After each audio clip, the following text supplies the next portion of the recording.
গেছে, এই তো কত সুন্দর দেখুন। আর থাম্বনেল বানা, তো এই তো দেখুন কত। এখানে আমি ইস্ট নিয়েছি 1 চামচের মতো, একটু গরম পানি দিয়ে এটাকে আমি গুলে নেবো। আগে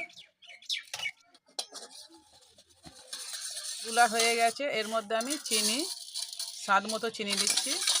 তো নুন অল্প করে স্বাদ মতো, গরম পানি দেবো, উষ্ণ গরম পানি দিচ্ছি আমি।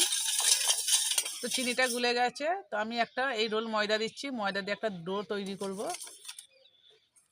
তো বন্ধুরা এই তো আমার ডো তৈরি হয়ে গেছে, এই রকম রেখেছি আমি, এইরকমভাবেই রাখবেন।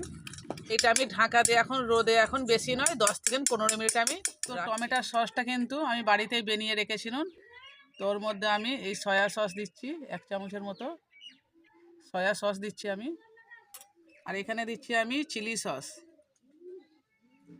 সস দিচ্ছি। তো এটা আমি ভালো করে এর সঙ্গে, ওটা কিন্তু তেল ব্রাশ করে রেখেছিলাম বাসনে, এই ডোটা কিন্তু আমি ঢেলে দিচ্ছি এবারে। তো আমি যেই সসটা বানিয়ে রেখেছিলাম সেই সসটা এর মধ্যে আমি দিয়ে দেবো এবারে। এর মধ্যে আমি ক্যাপসিকামগুলো দিয়ে দিচ্ছি, কিছু পেঁয়াজও বসে দিচ্ছি এর উপর দিয়ে আমি। এর উপর দিয়ে আমি কিছু টমেটো দিয়ে দিচ্ছি। এবার আমি একটা ডিমকে ফেটিয়ে রেখেছিলাম, ওইটাকে আমি দিয়ে দিচ্ছি ওপর দিয়ে। এর মধ্যে আমি স্ট্যান্ড বসিয়ে রেখেছিলাম, এবারে আমি এই বাসনটা কিন্তু দিয়ে দিচ্ছি, আস্তে করে দিয়ে। তারপরে এই বাসনটা আমি ঢাকা দিয়ে দেবো ভালো করে।